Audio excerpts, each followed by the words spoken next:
أعوذ بالله من الشيطان الرجيم. بسم الله الرحمن الرحيم. يا أيها المزمل قم الليل إلا قليلا نصفه أو انقص منه قليلا أو زد عليه ورتل القرآن ترتيلا إنا سنلقي عليك قولا ثقيلا إن ناشئة الليل هي أشد وطئا وأقوم قيلا إن لك في النهار سبحا طويلا واذكر اسم ربك وتبتل إليه تبتيلا رب المشرق والمغرب لا إله إلا هو فاتخذه وكيلا واصبر على ما يقولون واهجرهم هجرا جميلا وذرني والمكذبين أولي النعمة ومهلهم قليلا إن لدينا أنكالا وجحيما وطعاما ذا غصة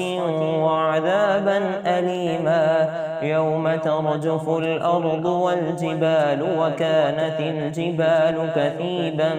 مهيلا إنا أرسلنا إليكم رسولا شاهدا عليكم كما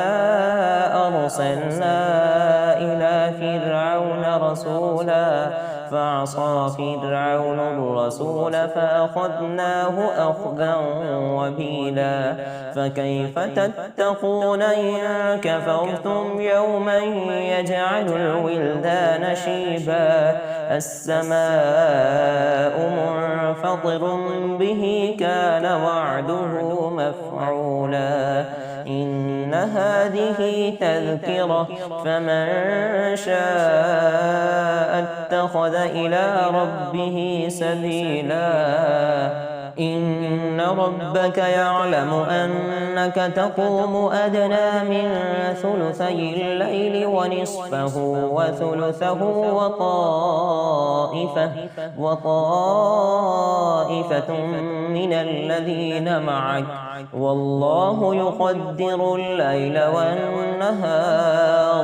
علم أن لن تحصوه فتاب عليكم فاقرؤوا ما تيسر من القرآن علم أن سيكون منكم مرضى وآخرون يضربون في الأرض يبتغون من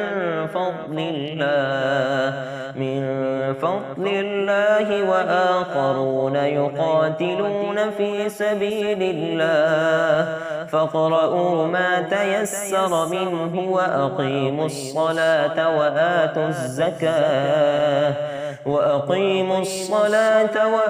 الزكاة وأقرضوا الله قرضا حسنا وما تقدموا لأنفسكم من خير تجدوه عند الله هو خيرا وأعظم أجرا واستغفروا الله إن الله غفور رحيم صدق الله العظيم.